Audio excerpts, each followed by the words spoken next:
வரஹ்மத்துல்லாஹி வபரகாத்துஹு. அல்ஹம்துலில்லாஹி நஹ்மதுஹு வ நஸ்தஈனுஹு நஸ்தக்ஃபிருஹு வ நஊது பில்லாஹி மின் ஷுரூரி அன்ஃபுஸினா வ மின் ஸய்யிஆத்தி அஅமாலினா மை யஹ்திஹில்லாஹு ஃபலா முதில்ல லஹு வ மை யுத்லில்ஹு ஃபலா ஹாதிய லஹு வ அஷ்ஹது அன் லா இலாஹா இல்லல்லாஹு வஹ்தஹு லா ஷரீக லஹு வ அஷ்ஹது அன்ன முஹம்மதன் அப்துஹு வ ரசூலுஹு அம்மா பஅத்.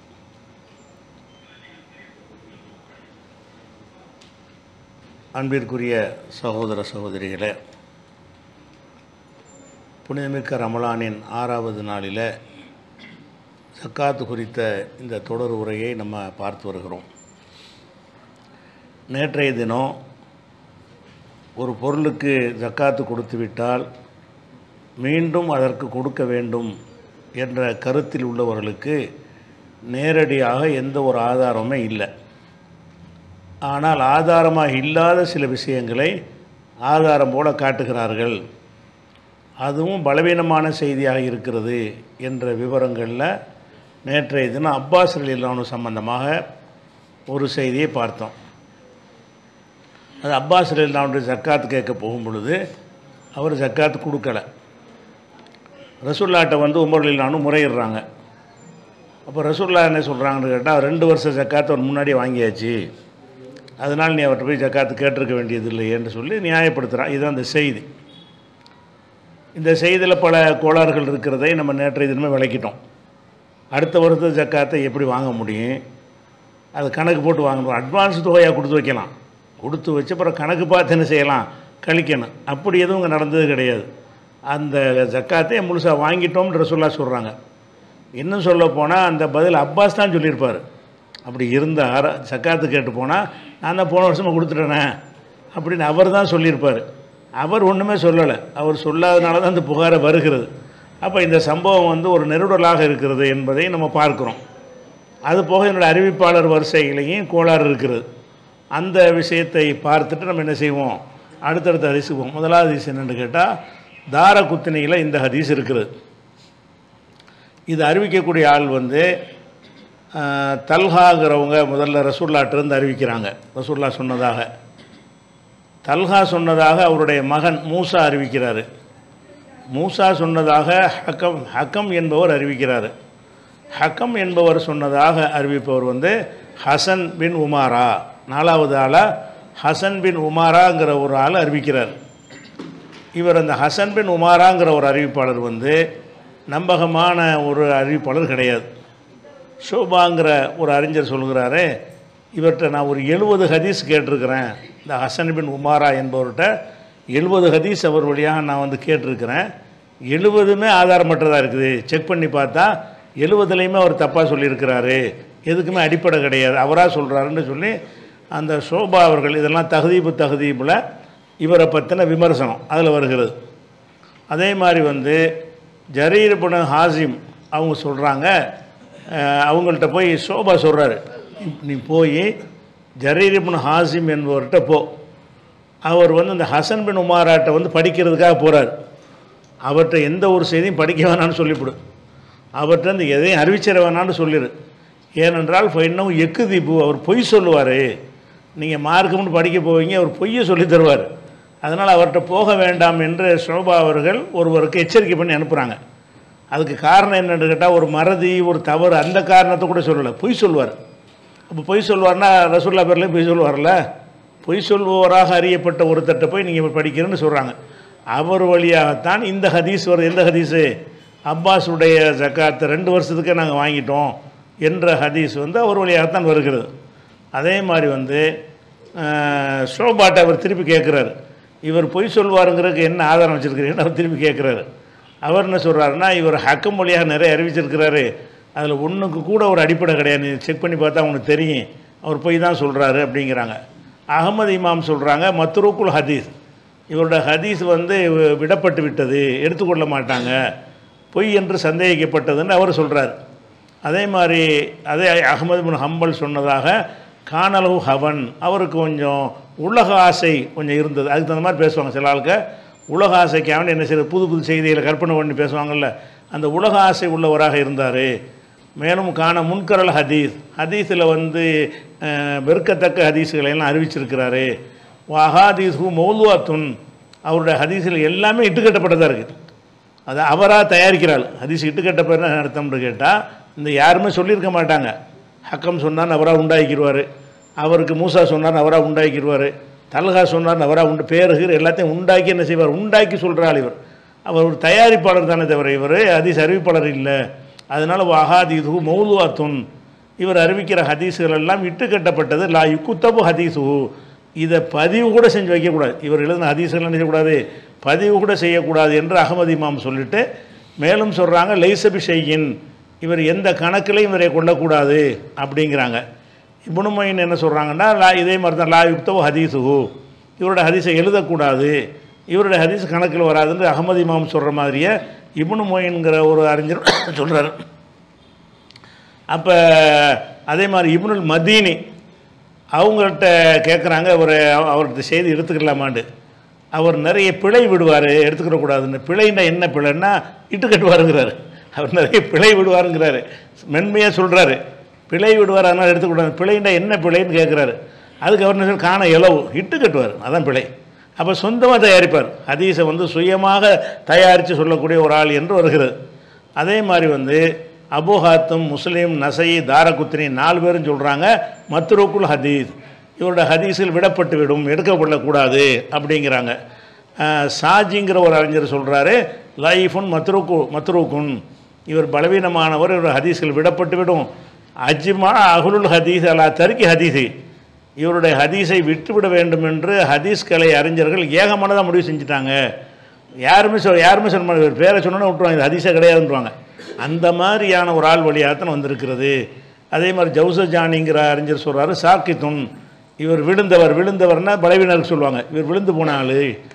அதே மாதிரி ஜசராங்கிறவர் சொல்கிறார் லா யுக்தபு ஹதீஸு, இவருடைய ஹதீஸை வந்து எழுதி கொள்ளக்கூடாது. அதே மாதிரி அமருபுன் அலி என்பவர் சொல்கிறாரு கசீருல் வஹ்மி உல் ஹத்தை, கற்பனையும் தவறும் ஜாஸ்தி, கற்பனையாகவும் நிறைய சொல்லுவார், தவறாகவும் நிறைய சொல்லுவார், அதனால் மத்ரூக்குல் ஹதீஸை விட்டுறணும் அப்படின்னு சொல்லி. அதே மாதிரி இப்னு உயைனா என்ன செய்வார்னா, இவர் ஹதீஸ் அறிவிக்கிறாரோன்னா காதில் கையை வச்சுக்கிறாராம், இதை கேட்கக்கூடாது.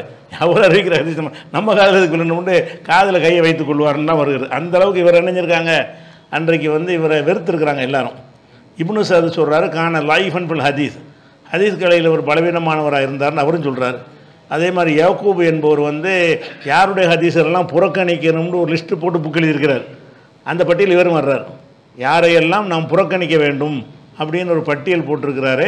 அந்த லிஸ்ட்டில் யார் இருக்கார், இவரும் இடம்பெற்றிருக்கிறார். அதே மாதிரி பஸ்ஸாரி மாம் சொல்கிறாங்க லா யஹ்தஜ் அஹ்லுல் இல்மி, கல்விமான்கள் பி ஹதீஸை, இவருடைய ஹதீஸை வந்து ஆதாரமாக எடுக்க மாட்டார்கள். கல்விமான்கள் பாமர் மக்கள்கிட்ட போய் பயன் பண்ணலாம், கல்விமான்கள் இவருடைய ஹதீஸை என்ன செய்ய மாட்டாங்க, எடுத்துக்கொள்ள மாட்டார்கள் அப்படின்னு பஸ்ஸாருங்கிற இமாம் சொல்கிறார். அதே மாதிரி யஹ்யா இப்னு மொயின், அப்துல் ரஹ்மான் 2 பேரும் எந்த ஒரு செய்தியும் இவருடைய அறிவித்தது இல்லை. இவருடைய வந்தாலும் என்ன செய்ய மாட்டாங்க, அது அடுத்த ஆளுக்கு சொல்ல மாட்டாங்க, இது தப்புன்னு ஒதுக்கி வச்சுருவாங்க. அந்த மாதிரி இருக்கிறது. அதே மாதிரி அஜலி சொல்கிறாரு லஅஃபஹு, பலவீனமாக்கி விட்டு ஒரு தரக்க யுஹத்திஸ் அன்ஹு, இவர் வழியாக அறிவிக்கிறதை விட்டு விட்டாரே, அறிவிக்க மாட்டார் அப்படிங்கிறாங்க. யாக்கூப் இப்னு ஷைபா எதுக்கு இவ்வளோ சொல்கிறோம்னு கேட்டால் இவரை வந்து தூக்கி நிறுத்தவே முடியாது அப்படியால். யாக்கூப் இப்னு ஷைபா சொல்கிறாரு மத்ரூக்குல் ஹதீஸ், இவருடைய ஹதீஸுகள் எல்லாம் விடப்பட்டவை அப்படின்னு அவர் சொல்கிறாரு. இப்னு ஹிப்பான் என்ன செய்கிறாருன்னு கேட்டால் அதிலே சனிசுக்கு இவர் என்ன செய்ய நம்பகமான ஆளை போட்டு அறிவிப்பார், இடையில் ஆட்கள்லாம் விட்டுருவார். 4 பேர் அறிவிச்சாங்கன்னு வைங்களேன், நடுவில் உள்ள ஆளெல்லாம் பலவீனமானலாம் விட்டுவிட்டு முன்னாடி உள்ள ஆளை கொண்டு சொல்லுவார், நம்பகமான ஆளை சொன்ன மாதிரி இருட்டடிப்பு செய்வார், அறிவிப்பாளர்கள் இருட்டடிப்பு செய்வார் என்று இப்னு ஹிப்பான் சொல்கிறார். அது சுஹைலி சொல்கிறார் லைஃபும் இஜ்மாயும் என்னும், ஏகமனதான முடிவு பிரகாரம் ஒரு பலவீனமான ஆள்ன்றாங்க.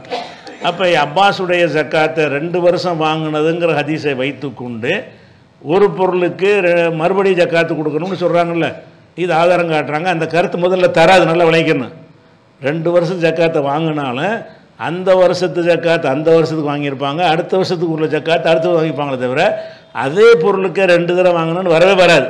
இது சரின்னு ஏற்றுக்கொண்டாலும் இந்த ஹதீஸ் சரின்னு வச்சுக்கிட்டா கூட கொடுத்த பொருளுக்கு திரும்ப கொடுக்கணும்னு அர்த்தம் எப்படி வரும்? 2 வருட ஜக்காத்தை வாங்கிட்டாங்கன்னா ஏன் 2 வருஷம் ஜக்காத்து வாங்கணும்னு வச்சுக்கணும் பேச்சுக்கு. இந்த வருஷம் வச்சுக்கிற சொத்துக்கு ஒரு ஜக்காத்து வாங்கிடுவாங்க, அடுத்த வருஷம் நான் எவ்வளோ வரும்னு ஒரு கணக்கு போடுறனோ அதை கணக்கு பண்ணி அதுக்குள்ள தொகை வாங்குவாங்களே தவிர இதுக்கே 2 தடவை வாங்கினாங்கன்ற அர்த்தம் அது வருமா? முதல்ல இப்போ மேட்ரு வந்து அதானே, 2 தடவை வாங்கலாமாங்கிறதானே. ஒரு பொருளுக்கு ஜக்காத்து கொடுத்து விட்டால் வாங்கலாம் என்பதற்கு ஆதாரம் காட்டினா அது தெளிவான ஹதீஸுகளை கொண்டு சொல்லணும். இந்த ஹதீஸ் பலவீனமாகவும் இருக்கிறது, அந்த கருத்து வராது. அதில் என்ன வராது? அந்த கருத்து வராது. வருஷம் ஜக்காத்துங்கிறாங்களா, அந்த கருத்து வேண்டாம் வரும். எது வராது? கொடுத்த பொருளுக்கே திரும்ப ஜக்காத்து கொடுக்கணுங்கிற கருத்து இதில் வராது. இது ஒரு ஹதீஸ் ஆயிடுச்சு. இதே கருத்தில் வந்து பைஹக்கியில் கூப்ரா சொன்னோன்னு கூப்ராவில் இதே தான், இதே 2 வருஷம் ஜக்காத்து வாங்கணும் ஹதீஸு பைஹக்கிலையும் வருகிறது. அதே மாதிரி தாரகுத்னிலையும் இன்னொரு அறிவிப்பில் வருகிறது. இந்த 2 ஹதீஸில் என்ன வருதுன்னு கேட்டால், இது அறிவிக்கிறாள் யாருன்னா இப்னு அப்பாஸ் அறிவிக்கிறாங்க ரசூலுல்லாஹ் சொன்னதாக. அவர் சொன்னதாக அறிவிக்கிறவர் மெக்ஸம் என்பவர் அறிவிக்கிறார். அவர் சொன்னதாக அறிவிக்கிறவர் இந்த ஹக்கம் என்பவர் அறிவிக்கிறார். அவர் சொன்னதாக அறிவிக்கிறாள் யாருன்னு கேட்டால் முகமது இப்னு உபைதுல்லா அல் அஸ்ரமி என்பவர் அறிவிக்கிறார். தாரகுத்னியுடைய வேற ஒரு அறிவிப்பு அதுலேயும் இவர் தான் வர்றாரு. பைஹக்கிலையும் அதே ஆள் தான் வர்றாரு. இப்போ 4வது வரக்கூடிய ஆள் வந்து முகமது இப்னு உபைதுல்லா அல் அஸ்ரமி என்பவர் தான் இதை சொல்கிறாரு. 2 வருஷத்து ஜக்காத்தை ரசூலுல்லாஹ் அப்பாஸ் தான் வாங்கிட்டாங்க, முன்கூட்டியே வாங்கிட்டாங்க அப்படின்னு அறிவிக்கிறார். அப்போ இந்த ஹதீஸா இந்த 2 ஹதீஸுகளும் சரியாக இருக்கான்னு கேட்டிங்கன்னா அதில் வந்து முகமது உபைதுல்லாங்கிறவர் வந்து ரொம்ப பலவீனமான ஒரு ஆள். அப்போ அஹமது இப்னு ஹம்பல் சொல்கிறாங்க தரக்கன் நாசு ஹதீஸவு, மக்கள்லாம் இவர் ஹதீஸை விட்டு விட்டார்கள். மக்கள் என்றவர் சொல்வது அறிஞர்களை, பொதுமக்களை சொல்ல மாட்டார். அஹமது இமாம் வந்து மக்கள்னு சொன்னார்னு சொன்னால் அறிஞர்களை சொல்லுவார். தரக்கன் நாசு ஹதீஸஹு, அறிஞர் பெருமக்கள் இவருடைய ஹதீஸுகளை எல்லாம் விட்டுட்டாங்க. இப்னு மாயின் சொல்லுகிறாரு லைசபி ஷையின் லா யுக்தபு ஹதீஸு, இவர் கணக்கில் கொள்ளப்படக்கூடாது, இவருடைய ஹதீஸை எழுதி கூட வைக்கக்கூடாது அப்படிங்கிறாரு. புகாரி சொல்கிறாரு தரக்கஹு இப்னுல் முபாரக் யஹ்யா, இப்னுல் முபாரக் அவர்களும் யஹ்யா அவர்களும் இவரை விட்டு விட்டார்கள். இவர் வந்து அறிவிக்கிற ஹதீஸையும் விட்டுருவாங்க, இவரையும் விட்டு விட்டார்கள். நசை சொல்கிறாரு லைசபி திக்கத்தின், இவர் நம்பிக்கையான ஆள் கிடையாது. உலா யுக்தபு ஹதீஸு, இவருடைய ஹதீஸை எழுதக்கூடாது, ரிக்கார்டாக கூட எழுதி கூட வைக்கக்கூடாது, அந்த தரத்தில் உள்ள ஒரு ஆள் அப்படின்னு சொல்லிட்டு அவரை சொல்கிறாரு. அதே மாதிரி வந்து வக்கீ என்பவர் சொல்கிறாரு இவர் வந்து இந்த ஆள் நல்ல ஆள் தான், அசரமிங்கிற ஆள், தொழுகை நோம்புல அந்த மாதிரி உள்ள நல்ல ஆள் தான். ஆனால் அவருடைய கித்தாப் ஒன்று வச்சுருந்தார், அதை பார்த்து அறிவிப்பார். அந்த கித்தாப்பு காணா போச்சான். அதுக்கு பிறகு வாயில் வந்தாலும் சொல்ல ஆரம்பிச்சிட்டாராம். கித்தாப்பில் பார்த்து எழுதி வச்சு பார்த்து அறிவிச்சுக்கிட்டு இருந்தார். எழுதி வச்சு யார் பார்த்து அறிவிக்கிறாங்களோ அவங்களுக்கு நினைவாற்றல் குறைஞ்சி போயிடும். எழுத்தை பார்த்து அறிவித்து பழகிட்டாங்கன்னு சொன்னால் அந்த பேப்பர் காணா போச்சுன்னு வைங்களேன், அப்புறமேல என்ன வேணாலும் சொல்ல ஆரம்பிச்சிடுவாங்க. எழுதியே இல்லாமல் யாபத்தில் அறிவிக்கிற ஆளுக்கு வந்து எல்லாத்தையும் கரெக்டாக வச்சுருப்பாங்க.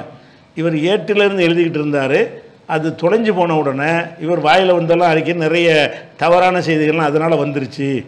தவறான செய்தி நினச்சப்படலாம் சொல்ல ஆரம்பிச்சிருவார். என்னடா யாப சக்தியிலே சொல்ல வேண்டி இருக்கும்போது அவருக்கு அந்த யாப சக்தி போதுமானதாக இருக்காது, எழுத்தை நம்பிக்கிட்டு இருந்ததுனால அப்படின்னு சொல்லி இவர் காரணத்தோடு வளர்க்குறார். வக்கி என்ற அறிஞர் வளர்க்குறார்.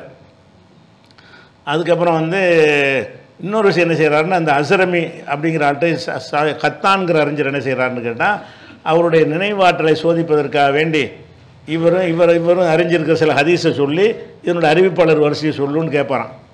கேட்டால் முடிப்பார் அவர். இவர் தான் அறிவிச்சிருப்பார் அந்த அறிவிப்பாளர் வரிசையை. ஏன்னா நீ தானே சொன்னியப்பான்னு சொல்லி ஹதீஸ் சொல்லி இதுக்கு சனதை சொல்லுன்னு கேட்டால் முடிப்பார் அவர். அப்போ விட்டடிச்சிருக்காருன்னு அர்த்தம். இவர் அறிவித்த சனதையை அவர் திருப்பி கேட்டால் அவர் வந்து சரியாக சொல்ல மாட்டார், அவர் சரியில்லை அப்படிங்கிறாங்க. அதே மாதிரி வந்து தாரகுத்னி அவர் பதிவு செஞ்சுருக்காருல, இந்த கிதாபுலேயும் தாரகுத்னிகளே இந்த ஹதீஸ் இருக்குது, அவரும் இவரை பலவீனமானான்னு தான் சொல்கிறார். அதே மாதிரி வந்து இப்னு ஹிப்பான் வந்து காண ரதியல் ஹிஃப்லு, ரொம்ப மோசமான நினைவாற்றல் உள்ளவர். அதான் காரணம், எழுத்தை நம்பிக்கிட்டு இருந்ததுனால காண ரதியல் ஹிஃப்லு, மோசமான நினைவாற்றல் உள்ளவராக இருந்தார். அதனால் வந்து நிறைய அந்த எழுத்து காணா போன பிறகு கசரத்தில் மனாக்கீரு ஃபி ரிவாயத்தி, இவருடைய அறிவிப்புகளில் வந்து முன்கரான நிராகரிக்கிற பல ஹதீஸுகள் அதிகமாகிவிட்டது. யாவ சக்தியிலே அறிவிக்கிறார், யாவ சக்தி இல்லாத ஒரு ஆள். யாவ சக்தி உள்ள ஆள் வந்து யாவ சக்தியில் அறிவிக்கலாம். ஞாபக சக்தி இல்லாமல் பேப்பரை நம்பிக்கிட்டு இருந்த ஒரு ஆள் வந்து என்ன செய்கிறாரு, யாவ சக்தியில் அறிவித்தார்னு சொன்னால் அதில் நிறைய பிழைகள் ஏற்பட்டுருச்சு. அது மாதிரி இப்னு மஹதி, இப்னு முபாரக்கு, கத்தான், இப்னு மொயின் இவர்கள் எல்லாம் இவரை விட்டு விட்டார்கள் அப்படின்னு சொல்கிறாங்க. அதே மாதிரி ஷோபா, சுலைமான் இவங்களாம் என்ன செய்கிறாங்கன்னா லைஃபுல் ஹதீஸ் ஜித்தன், ஹதீஸில் முற்றிலும் இவர் பலவீனமான ஒரு ஆள். அது மாதிரி அபுஹாத்தம் இப்னு அபிஹாத்தம் சொல்கிறாரு தரக்கஹு அபூசுராங்கிற அறிஞரும் இவர் விட்டு விட்டார். ஹாக்கிம் சொல்கிறாரு மத்ரூக்குல் ஹதீஸ் பிலா ஹிலாஃப், கருத்து வேறுபாடு இல்லாமல் இவரோட ஹதீஸ் விடப்பட்டு விட்டது யாராச்சும் ஏற்றுக்கலான்னு ஒருத்தரும் சொல்லலை அப்படிங்கிற ஒரு ஆள் அப்படின்னு அவர் சொல்கிறார். அப்போ அதே மாதிரி ஹாக்கிம் மேலும் சொல்லுகிறார், லைஸ ஹதீஸு பில் காயிமி, இவருடைய ஹதீஸ் வந்து நிற்காது, சரியான ஹதீஸ் இல்லை அப்படிங்கிறாரு. ஷாஜிங்கிறவர் சொல்கிறாரு, முன்குருள் ஹதீஸ், ஹதீஸில் இவருடைய ஹதீஸ் நிராகரிக்கப்பட்டுவிடும். அஜ்மா அஹ்லுன் நக்லி அலா தர்கி ஹதீஸிஹி, இவருடைய ஹதீஸை விட்டுவிட வேண்டும் என்று ஹதீஸ்களை அறிஞர்கள் ஏகமானதாக சொல்லிவிட்டார்கள். யாராச்சும் இவர் நல்லவர்னு சொல்லலையாம். அப்போ தாரகுத்னிலையே பைஹக்கிலையும் வரக்கூடிய ரெண்டாவது ஹதீஸ், அதே செய்தி ரெண்டாவது ஹதீஸு. இதனுடைய அறிவிப்பாளர்கள் யார் வர்றாருன்னா முகமது பின் உபைதுல்லா அல் அஸ்ரமி என்பவர் வர்றாரு. இவரை பற்றின விமர்சனங்கள் இப்படி தான் இருக்குது. இதை எல்லாரும் ஒத்துக்கிறாங்க. அந்த முக்கியமான விஷயம் என்னென்னு கேட்டால், இந்த கொடுத்த பொருளுக்கே திரும்ப கொடுக்கணும்னு சொல்கிறவங்க, இதை ஆதாரமாக எடுத்து காட்டுறவங்களே பலவீனம் ஒத்துக்கிறாங்க. சரி, பலவீனமான ஹதீஸ் தான், இது சரியான ஹதீஸ் இல்லை தான் ஒத்துக்கொண்டு தான் இதை வச்சுக்கிட்டு என்ன செய்கிறாங்க, வாதாடுறாங்க. அப்போ ஹதீஸு பலவீனம் ஒன்று. ரெண்டாவது கருத்தில் பிழை இருக்குது. ஏன்னா அடுத்த வருஷத்து ஜக்காத்தை இன்றைக்கி வசூலிக்கிறது மறைவான ஞானத்தில் வந்துடும். அடுத்த வருஷம் எனக்கு எவ்வளோ வரும்னு எனக்கு இப்படி தெரியும், நான் எப்படி இன்றைக்கி அந்த ஜக்காத்தை நான் கொடுப்பேன், அது அடுத்த வருஷத்தில் போய் பார்க்கணும். அது மறைவான விஷயம், சிறுக்கான விஷயமாக போயிடும். மறைவான விஷயத்தை அறிந்ததுங்கிறது அல்லாஹ்வுக்கு ஈக்குவலாக கருதுகிற ஒரு விஷயமாயிரும். அப்படி ஒரு சட்டத்தை ரசூலுல்லாஹ் சொல்ல மாட்டாங்கங்கிறதுனாலேயே இதில் ஒரு பிழை இருக்கிறது. அதுபோக கொடுத்த பொருளுக்கு திரும்ப திரும்ப கொடுக்கணுங்கிறது இதில் இல்லை, சரின்னு ஒத்துக்கிட்டாங்க. இந்த ஹதீஸ் அதான் நம்ம பாயிண்ட் அதானே, இதுக்கு ஜக்காத்து கொடுத்துட்டேன், மறையும் இது கொடுக்கணும், இதுக்கு நான் கொடுத்துட்டேன்னா தூக்கி வச்சிட வேண்டியதான், இனிமேல் வரக்கூடியதான் நான் கொடுக்கணும். கொடுத்த பொருளுக்கே திரும்ப திரும்ப கொடுக்கணுங்கிற அந்த கருத்தை எங்கேருந்து எடுத்தாங்கன்னு நமக்கு தெரியலை. கேட்டால் என்ன செய்கிறாங்கன்னா, நீங்கள் கொடுத்த பொருளுக்கு கொடுக்கக்கூடாதுன்னு ஆதாரம்னு என்கிட்ட நம்மள்கிட்ட கேட்குறாங்க. அந்த சொல்லுக்கு அதான அர்த்தம், அந்த சொல்லுக்கு எனக்கு கொடுனா ஒரு தடவை தானே அர்த்தம். ஒரு சொல்லுக்கு எது அர்த்தமாக இருக்குதோ அதை விட வேறு என்ன ஆதாரம் வேணும்? ஒரு சொல்லுக்கு இதுதான் அர்த்தம்னு ஆகிடும்போது அந்த அர்த்தப்படி நம்ம முடிவெடுத்தோம்னா அதுக்கு ஆதாரம் கேட்கலாமா? என்ன ஆதாரம்னா அந்த சொல்லுக்கு அதான் அர்த்தம். பொருள் வந்தால் நீ ஜக்காத்து கொடு, ஒரு தடவை கொடுந்தா அதுக்கு அர்த்தம். ஹஜ்ஜுக்கு சொன்னாங்கல்ல, அப்போ ஹஜ்ஜுக்கு சொன்னால் ஒரு தடவைங்கிறது சொல்லாட்டோம்னா அதான் அர்த்தம் அதுக்கு. அப்போ இவங்க என்ன செய்யணும், நீங்கள் அதுக்கு ஆதாரம் காட்டு, இவங்க தான் காட்டணும் ஆதாரம். எது காட்டணும்? பொருள் கொடுத்த பொருளுக்கு திரும்ப திரும்ப வாங்கினார்கள்னு ஆதாரம் காட்டணும். அப்படி ஒரு ஆதாரம் காட்டவில்லை, சுற்றி வளைச்சிக்கிட்டு இந்த மாதிரி ஒரு ஹதீஸில் கொண்டாந்து காட்டுறாங்க. அதே மாதிரி தாரகுத்னிங்கிற நூலில் இன்னொரு ஹதீஸ் வருகிறது. இந்த ஹதீஸில் என்ன வர்றாருன்னா, இதே உபைதுல்லா அஸ்ரமிங்கிறோம்ல, அவர் தான் அதுலேயும் வர்றாரு. அதோட மிந்தல் பின் அலிங்கிற ஒருத்தர், ரெண்டு அறிவிப்பாளர், இவர்கிட்ட அவர் அறிவிக்கிறார். ரெண்டு பேருமே பலவீனமாக இருக்கிறாங்க என்ற ஒரு செய்தி வருது. இவரை மிந்தல்ங்கிறவரை பற்றி முந்தைய அந்த வருஷம் ஜக்காத்துன்றோம்ல, அதில் விரிவாக அவரை பற்றி விளக்கிட்டோம். அவரும் ரொம்ப பலவீனமான ஆள் என்பதை விரிவாக விளக்கின ஒரு விஷயம் ஆயிடுச்சு. அதே மாதிரி தபுரானியுடைய கபீரில் இதே ஹதீஸ் வருகிறது. அதில் முகமது தக்வான் என்ற ஒரு ஆள் இடம்பெறுகிறாரு. மூஜமுல் அவுசத்துங்கிற கிதாபுலையும் இவர் ஹதீஸ் வருது. அதுலேயும் முகமது தக்வான் என்பவர் இடம்பெறுகிறாரு. இவரை பற்றி எந்த குறிப்பும் கிடைக்கல. ஒரே ஒரு கிதாபில் ஒரு குறிப்பு கிடைக்கிறது, முன்குருள் ஹதீஸ், இவருடைய ஹதீஸ் நிராகரிக்கப்படும், உக்கைலி என்பவர் மட்டும்தான் சொல்கிறார். மற்றவங்களுக்கு குறிப்பு தெரியவே இல்லை. இப்படி ஒரு ஆள் இருந்தாரா, இவர் என்ன மாதிரி ஆளுன்னு யாரும் கருத்தே சொல்லலை. ஒரு ஆளை பற்றி கருத்தே எந்த கிதாபுகளும் இல்லைன்னு சொன்னால் அவர் வாழ்ந்தாரா என்பதே சந்தேகத்துக்குரியது. அப்படி ஒருத்தர் இருந்தால் குறிப்பில் வந்திருப்பாங்க. ஹதீஸ் கலையில் அவங்க ஈடுபட்டுட்டாங்கன்னு சொன்னாலேயே அவங்களுடைய ஃபுல் டீட்டெயிலை எடுத்துருவாங்க. எடுத்து அதை புக்காக நூலாக தொகுத்துருவாங்க. இவரை பற்றி முகமது தக்வான்கிற ஆளை பற்றி எங்கே தேடி பார்த்தாலும் அவர் என்ன எதுங்கிற ஒருவரும் கிடைக்காது. இந்த லோபாவுல் கபீர் உக்கைலி மட்டும் என்ன சொல்கிறாருன்னு கேட்டால், இவருடைய ஹதீஸ் முன்கரையை இட்டுக்கட்டப்பட்டது, நிராகரிக்கப்பட்டது என்று சொல்லிவிட்டார். அப்போ இது ஒரு ஹதீஸ் ஆச்சு. அடுத்து இன்னொரு ஹதீஸ் வருது. இது சரியான ஹதீஸ் என்று சொல்வார்கள். பைஹக்கியில் சுனனுல் குப்ராவில் வருது. இதில் இதே ஹதீஸ் அறிவிக்கிறதா வருது. இதில் எல்லாருமே சரியான ஆட்களாக தான் இருக்கிறாங்க. ஆனால் அதில் ஒரு கோளாறு இருக்குன்னு பைஹக்கி சொல்லிடுறாரு. என்ன கோளாறுன்னு கேட்டால், இது அலி ரலியல்லாஹு சொன்னதாக இதில் வருகிறது. அலி யாருக்கு சொன்னார்ன்னு கேட்டால் அபுல் பக்தரி என்பவருக்கு சொன்னார். அவர் நல்ல ஆள் தான். அதுக்கடுத்து சொன்னாலும் அதுக்கு எல்லாம் நல்ல ஆளாக இருக்காங்க. இதை சொல்லிட்டு பைஹக்கி சொல்கிறாரு. ஆனால் அலி காலமும் அபுபக்தர் காலமும் வேற. அவர்கிட்ட கேட்டிருக்க ஆள் நல்ல ஆளுக்க தொடர்பு இல்லை. அலி அபுல் பக்தர் சொல்லியிருக்க முடியாது. அலியுடைய காலத்திற்கு பிந்தினவர் இடையில விடுபட்டிருக்கு, தொடர்பு கிடையாது. இப்போ தொடர்பு அருந்து போனாலும் பலவீனம் தானே. நம்பகமான ஆட்களாக இருந்தாலும் இவர் அவர்கிட்ட கேட்டார்னு சொன்னால் அவரை இவர் ஒரு காலத்தில் வாழ்ந்திருக்கணும். ஒரு காலத்தில் ரெண்டு பேரும் வாழ்ந்தால் மட்டும்தான் இவர் அவர்கிட்ட கேட்டார் என்று அவர் இவருக்கு சொன்னார் என்று சொல்ல முடியும். அவருக்கும் இவருக்கும் காலத்தால் வித்தியாசங்கள் இருக்குன்னு சொன்னால் நேரடியாக கேட்டே இருக்க முடியாது. அப்போ யாராவது இடையில ஒரு ஆள் வழியாக தான் கேட்டிருக்கணும். அந்த ஆள் யார்? அவர் ஒரு பொய்யாராக இருக்கலாம்ல. அவர் பலவீனமாக இருக்கலாம்ல, அது என்னென்ன விவரம் தெரிஞ்சாகணுமே. அதனால என்ன செய்வாங்கன்னா இந்த மாதிரி ஹதீஸையும் ஏற்றுக்கிற மாட்டாங்க.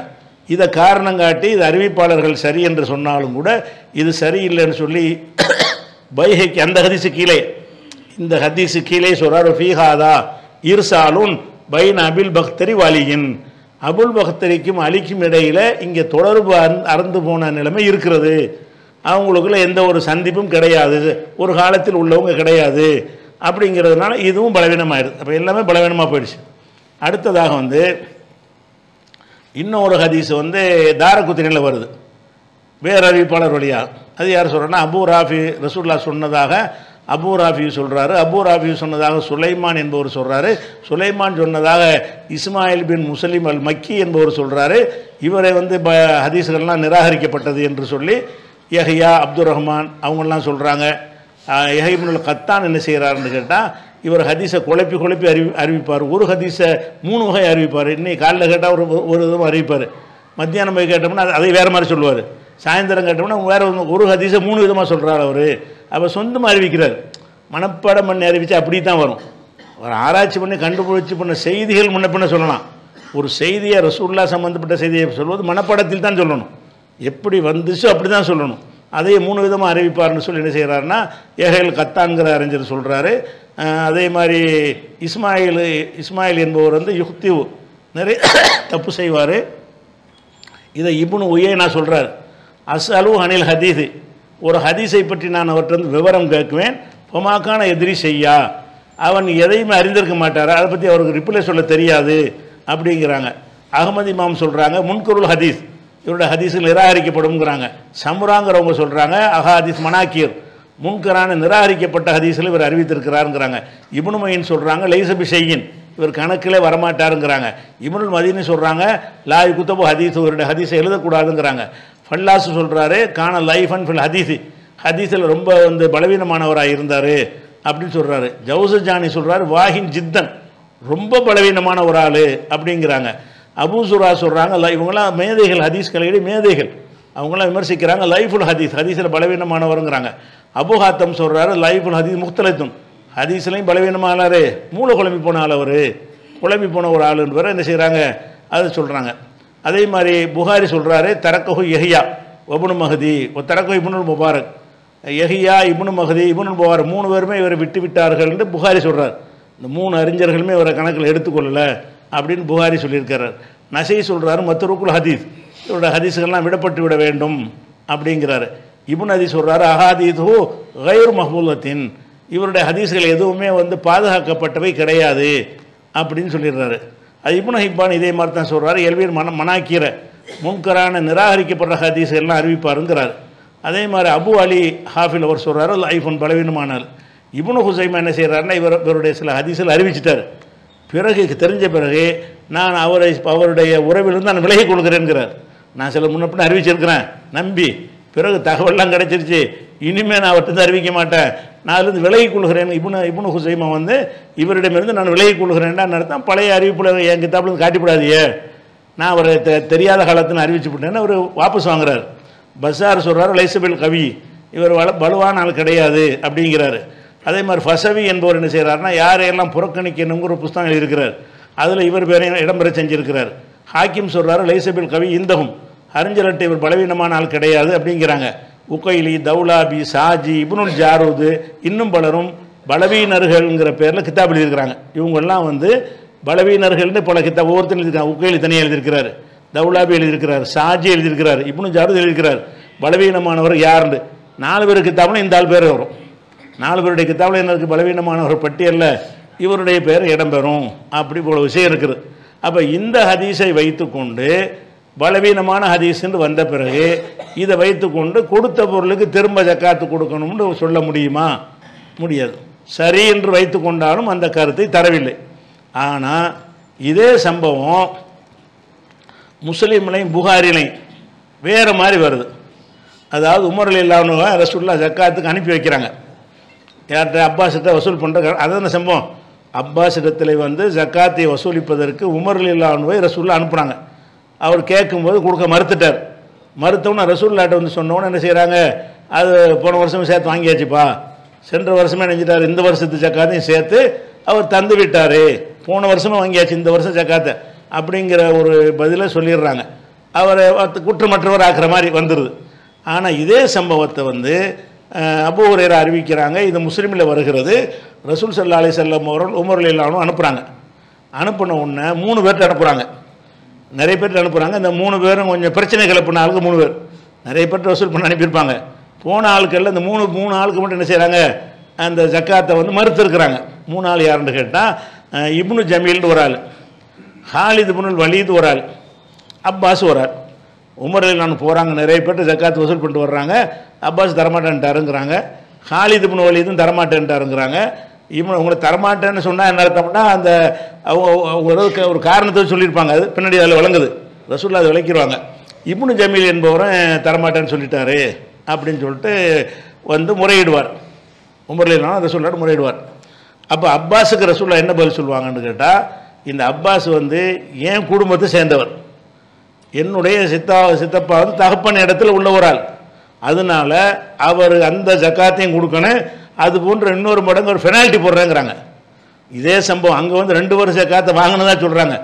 இந்த முஸ்லீமில் இதே சம்பவத்தை முஸ்லீமில் வரக்கூடிய ஹதீஸ் எப்படி வருதுன்னா, ஃபஹிய அலைய மிசுல்ஹாமாகா, அவர் தர வேண்டிய விஷயம் வந்து என்னை சேர்ந்தது, நான் தானே, அவருடைய மகன் தானே, பெரிய பாப்பா தராட்டி புள்ள தானே தரணும், அது போன்ற ஒன்றை வந்து சேர்த்து நான் தர்றேங்கிறாங்க. ஃபைன், அதாவது ஃபைன் தனக்கு தானே போட்டுக்கிறாங்க. அவர் மறுத்ததுனால, அவர் மறுத்ததுக்காக வேண்டி அதை நான் தந்துடுறேன், அதை மட்டும் தரமாட்டேன், அவருக்கு 1 லட்ச ரூபா ஜக்காத்துன்னா இன்னொரு 1 லட்ச ரூபா சேர்த்து நான் தருவேன், 2 லட்ச ரூபாயை தருவேன்னு சொல்லி அவர் மறுத்ததாக முஸ்லீமில் வருது. புகாரிலே வர்ற ஹதீஸ் நம்பது 1468, அதில் படித்து பார்த்தீங்கன்னா இதே விஷயந்தான் வரும். அப்போ ரசூல் ஸல்லல்லாஹு அலைஹி வஸல்லம் அவர்கள் அப்பாஸ்கிட்ட வசூல் பண்ண சம்பவத்தில் வந்து அவங்க ஃபைன் தான் போட்டிருக்கிறாங்க, 2 வருஷம் ஜக்காத்தை வாங்கினதாக சொல்லலை.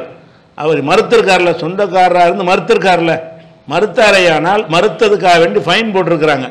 ஹாலித் இப்னு வலீதுக்கு மறுத்தாரில், அதுக்கு ரசூலுல்லாஹ் காரணம் சொல்கிறாங்க, ஹாலித் இப்னு வலீதுக்கு அநியாயம் பண்ணுறிய, அவர் எல்லாத்தையும் கொண்டாந்து கொடுத்துட்டு போயிட்டார், தன்ட்ட உள்ளதை எனக்கு வேணான்னு சொல்லி கொடுத்துட்டு போயிட்டாரு, அவர்கிட்ட போய் நீ ஜக்காத்து கேட்டிய, அவர் வசூலுக்கு போகிறதுக்கு முன்னாடி அவர் வந்து தன்னுடைய தளவாடங்கள் ஆயுதங்கள் அனைத்தையும் வந்து அல்லாஹ்வுடைய பாதையில் ஒப்படைத்து விட்டு போய்விட்டார், அவர்கிட்ட எதுக்கு நீ போய் கேட்டீங்க, அநியாயம் பண்ணுறீங்க, அவர்கிட்ட கேட்டிருக்கக்கூடாது. இந்த இப்னு ஜமீலுங்கிறவர் அல்லாஹ் ஏழையை வச்சுருந்தான், பணக்காரனை போன பிறகு மாட்டேங்கிறாரு, அதை வசூல் பண்ணிடுவோம், கம்பல்சரியாக வசூல் பண்ணிடுவாங்க, அது ஒரு விஷயம். அந்த இப்னு ஜமீல் மட்டும்தான் தப்பு செஞ்சுருக்கிறார், ஹாலித் இப்னு வலீது தப்பு செய்யலை, அப்பாஸ் தப்பு செஞ்சுருக்கிறார், மறுத்திருக்கார்ல. மறுத்ததுக்கு ரசூலுல்லாஹ் என்ன செய்கிறாங்கன்னா அதை வந்து பனிஷ்மெண்ட் தான் கொடுக்குறாங்க. அவருக்கு பதிலாக நான் என்னை சேர்ந்ததுன்னு அர்த்தம், நான் தர வேண்டியது ஜக்காத்தில் அவங்க வந்து அக்கா மகன் கொடுக்குறது தானே, அது மாதிரி கொடுத்துட்றாங்க. அப்போ அப்பாஸுக்கு வந்து 2 வருஷம் ஜக்காத்து வசூல் பண்ணதாக சொல்லுவது தவறு. அவருக்கு மறுத்ததுக்கு சேர்த்து 2 மடங்கு ஃபைன் தான் போட்டிருக்காங்களே தவிர, 2 மடங்காக வாங்கியிருக்காங்களே தவிர என்ன செய்யலை, அவருக்கு வந்து போன வருஷத்து ஜக்காத்தை வாங்கணுங்கிறது கிடையாது. அப்போ இந்த ஒரு ஹதீஸை வச்சு ஆதாரம் காட்டுவாங்க. இந்த ஹதீஸை வைத்து கொண்டு இப்னு ஹஜர் அவர்கள் வேறு மாதிரிலாம் விளக்கம் கொடுத்துருவாங்கல்ல, அவர் ஒரு அழகான விளக்கம் சொல்கிறார். நபி ஸல்லல்லாஹு அலைஹி வஸல்லம் ஏன் இப்படி நடந்து கொண்டார்கள் என்று கேட்டால், தன்னுடைய தகுதிக்கு ஏற்றவாறு, தன்னுடைய அந்தஸ்துக்கு ஏற்றவாறு, தன்னுடைய நேர்மையை நிலைநாட்டுவதற்கு ஏற்றவாறு தான் ரசூலுல்லாஹ் இப்படி நடந்து கொண்டார்கள்.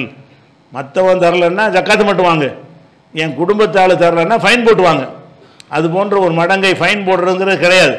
இவருக்கு வேணும்னு போட்டாங்க, ஜக்காத்து தரலைன்னா இப்போ திருப்பி வாங்கிட்டு வான்னு சொல்லி தான் அனுப்பணும், ஃபைன் போட்டு வாங்குறதுங்கிறது கிடையாது. அது போன்ற ஒரு மடங்கை ஏன் ரசூலுல்லாஹ் போட்டாங்கன்னு கேட்டால், தன்னுடைய குடும்பத்தில் இப்படி செய்கிறாங்களே, இப்போ நமக்குன்னு ஒரு தகுதி இருக்கு இல்லையா, நமக்குன்னு ஒரு அந்தஸ்து இருக்கு இல்லையா, நம்ம பேரை கெடுக்கிற மாதிரி இருக்கா இல்லையா, அப்படிங்கிறதுக்கு தான் ரசூலுல்லாஹ் இதை செஞ்சாங்க என்று இதுக்கு இப்னு ஹஜர் விளக்கம் சொல்கிறார்.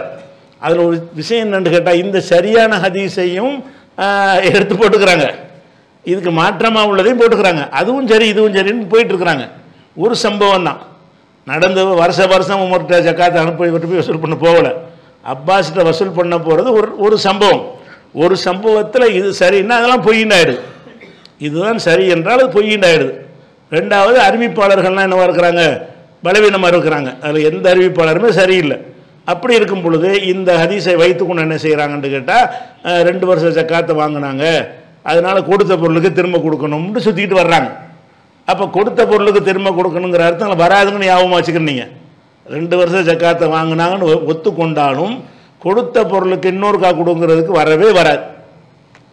அடுத்து வந்து இன்னும் ஒரு கடைசியாக ஒரு ஹதீஸ், இந்த கொடுத்த பொருளுக்கு திரும்ப கொடுக்கணுங்கிறதுக்கு காட்டக்கூடிய ஆதாரம் இவ்வளோ 3 தான் காட்டுறாங்க. 3னா 3 வகை. அப்பாஸுடைய ஹதீஸ் அது 10 ஹதீஸ் இருக்குங்க, சேர்த்து ஒரு ஹதீஸை நான் சொல்லியிருக்கிறேன். 3 வகையான ஆதாரம் தான் காட்டுறாங்க. அனாதை சொத்துங்கிறது நிறைய ஹதீஸ் இருக்குது, அதெல்லாம் சேர்ந்து ஒன்று. அனாதைகள் சொத்தை வியாபாரம் பண்ணுங்கன்ற கருத்தில் வரக்கூடிய ஹதீஸுகள் 10 20 இருந்தாலும் சரி, அதெல்லாம் சேர்ந்து ஒன்று. அப்பாஸுட்ட 2 வருஷம் ஜக்காத் வசூல் பண்ணாங்கன்னு நிறைய ஹதீஸை காட்டினாலும் எல்லாம் ஒரு கருத்து தானே, அனைத்துக்கும் ஒரே அறிவிப்பாளர்களில் வித்தியாசமான பதில் இருந்தாலும் கருத்தை பொறுத்த வரைக்கும் எல்லாமே ஒன்று தான். 3வது என்ன செய்கிறாங்கன்னு கேட்டால், ஒவ்வொரு ஆண்டும் வசூலிக்க வேண்டும் என்று ஒரு கருத்தில் ரசூலுல்லாஹ் சொல்லியிருக்கிறாங்க அப்படின்னு ஒரு ஹதீஸை காட்டுறாங்க. ஒருத்தன் வந்து 3 காரியத்தை செய்தால் ஈமானை சுவைத்து விட்டான். அந்த 3 காரியத்தில் ஒன்று என்னன்னு கேட்டால் அல்லாஹ் மட்டும் வணங்குறது, அதில் மாற்று கருத்து ஒன்றும் கிடையாது.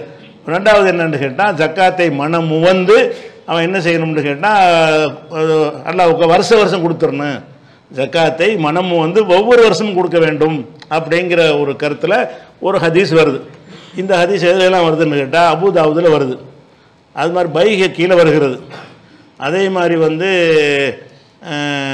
மூஜமுஸ் சகீர் தபரானி, இந்த 3 நூல்களில் வருகிறது. இந்த 3 நூல்களையும் வெவ்வேறு அறிவிப்பாளர்கள் வழியாக வருது. இந்த கருத்து எந்த கருத்து, ஈமானுடைய சுவையை சுவைப்பதாக இருந்தால் அவன் ஆண்டுதோறும் ஜக்காத்து கொடுக்க வேண்டும். இந்த ஆண்டுதோறும்ங்கிறத எடுத்துக்கிட்டாங்க, ஒவ்வொரு ஆண்டும் ஜக்காத்து கொடுக்கணும்ன்றது. இந்த ஒவ்வொரு ஆண்டும் ஜக்காத்து கொடுக்கணுங்கிற இந்த ஹதீஸ் சரியில்லை. 2வது விஷயம், அந்த கருத்தை வைத்து கொண்டாலும் கொடுத்த பொருளை கொடுக்கணும்னு அதில் எப்படி வரும், ஒவ்வொரு ஆண்டும் கொடுக்கணும்னா இந்த வருஷம் ஜக்காத்துக்கு கொடுத்துட வேண்டியது, அடுத்த வருஷம் வருவாங்க வசூலிக்கிறது.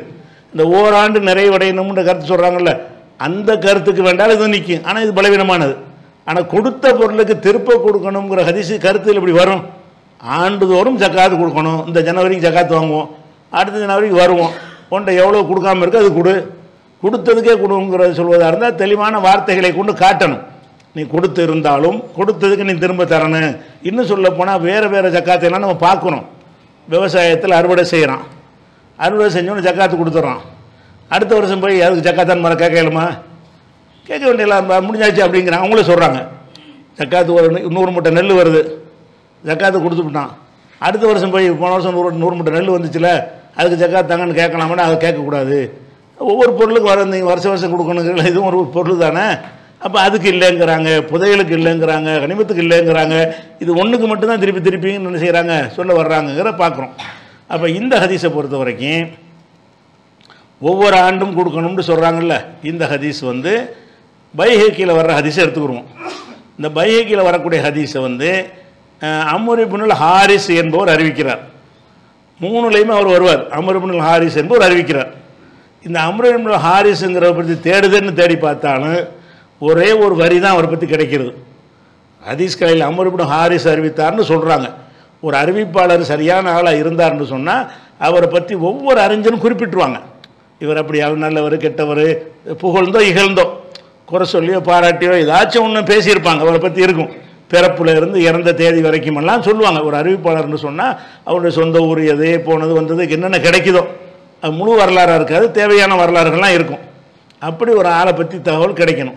இந்த அம்ர் இப்னு ஹாரிஸை பற்றி சொல்லும் பொழுது தேடுன்னு பார்த்தாலும் இந்த தஹபிங்கிறவர் மட்டும்தான் இவரை பற்றி சொல்கிறார். என்ன சொல்கிறாருன்னு கேட்டால் லா துரஃபு அதாலத்துஹு, இவருடைய நேர்மை அறியப்படவில்லைங்கிறார். அது ஒரு விஷயம் தான் கிடைக்கிறது. அந்த கிடைக்கிறது என்னென்னா ஒன்றும் தெரியலைங்கிறார். இவரை பற்றி எந்த ஒரு நேர்மையா நாணயமான ஆளா என்பது அறியப்படவில்லைன்னா இவரை பற்றி எந்த டீட்டெயிலும் இல்லை. இப்போ டீட்டெயில் இல்லை நானே கூட சொல்லிட்டு போயிடலாம், அவரை சொல்லிட்டாருன்னா வெயிட்டாக போயிருமில்ல, நீ பார்க்காம இருந்துருப்ப அப்படின்னு சொல்லுவாங்க.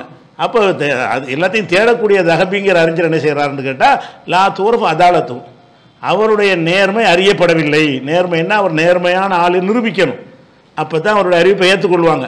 இவர் என்ன மாதிரியான ஆள், கரெக்டான ஆள் தானா, எல்லாத்துக்கும் டீட்டெயில் ஆதாரம் இருக்கணும். அப்படி எதுவுமே அறியப்படவில்லை, யாருக்கும் தெரியாத ஒரு ஆளுங்கிறார்.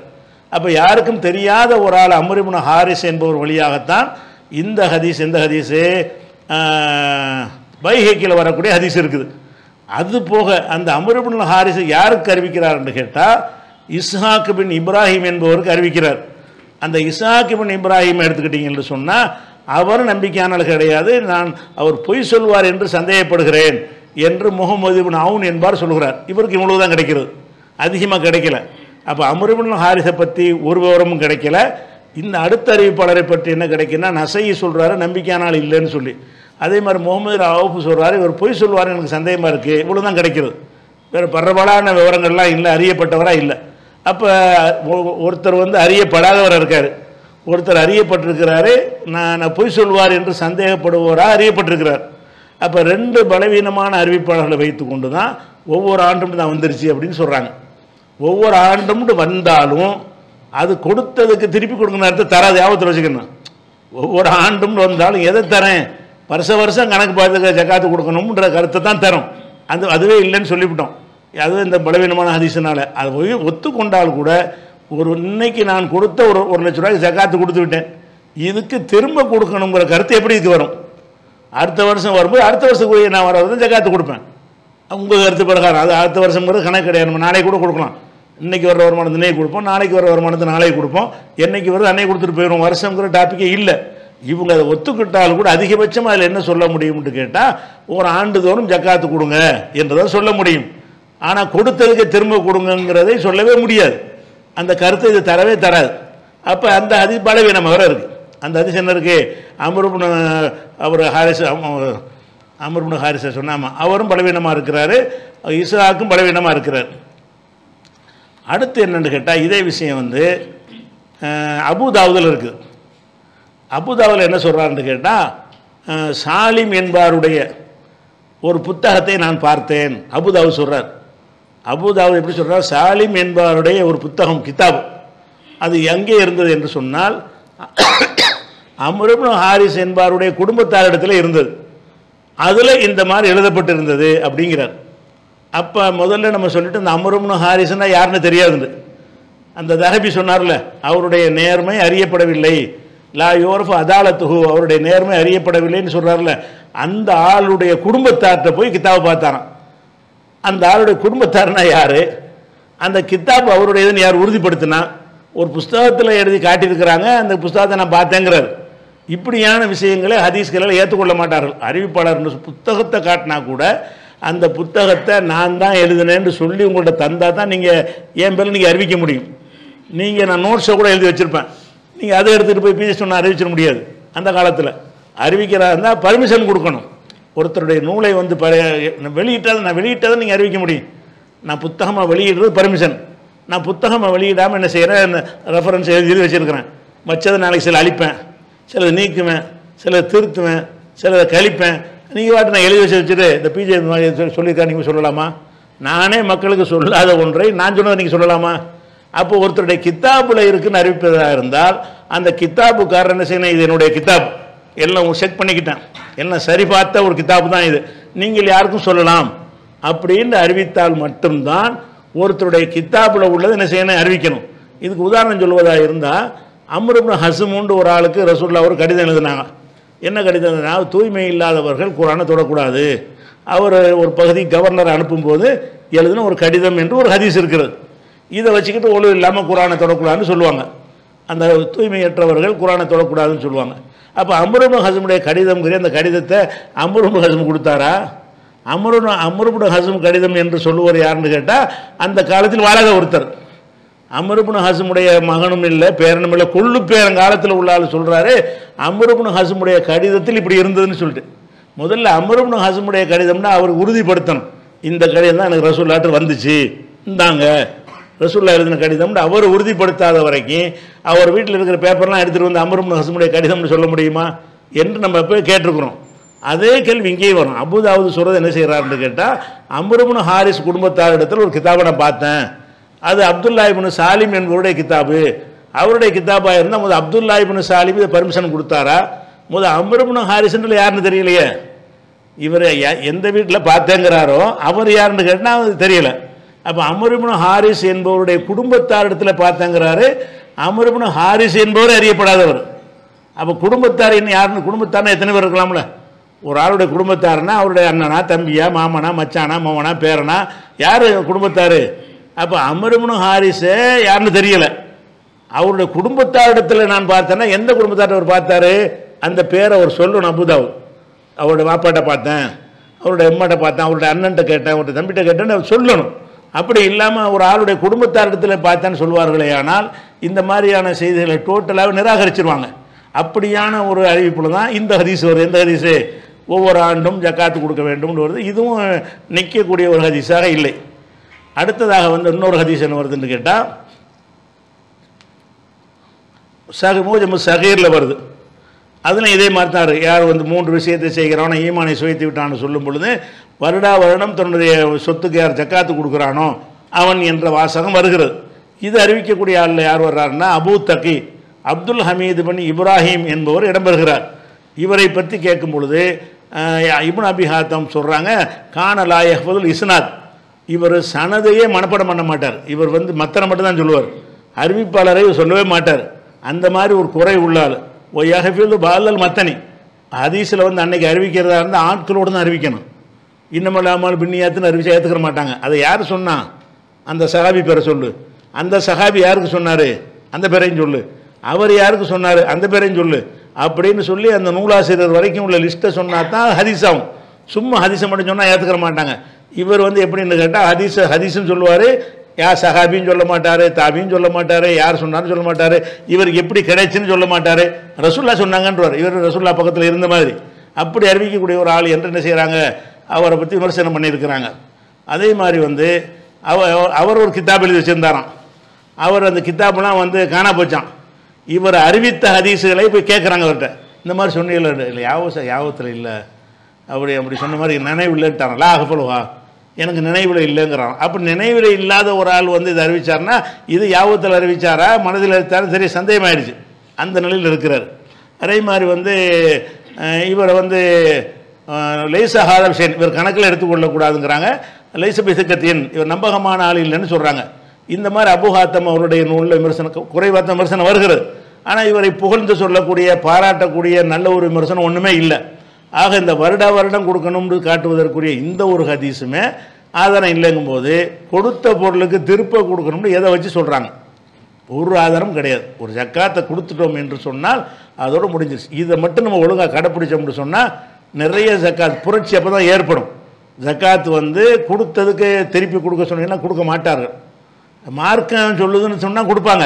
ஆனால் மார்க்கம் அப்படி சொல்லலை. மார்க்கம் சொல்லவே இல்லைங்கும் போது நீங்களாக அப்படி ஒரு சட்டத்தை உண்டாக்கி சொல்லும் பொழுது திரும்பி கொடுக்கணுமே, ஒன்றுமில்லாமல் போயிடுவோமேங்கிற ஒரு எண்ணத்துக்கு தான் வரும். ஒன்றுமில்லாமல் போங்கிற எண்ணத்தை உண்டாக்குறக்கா ஜக்காத்து வளர்க்கும்னு எல்லாம் சொல்கிறான். இருபி சதக்காத், தர்மங்கள் கொடுத்தால் வளரும் எல்லாம் சொல்கிறான்.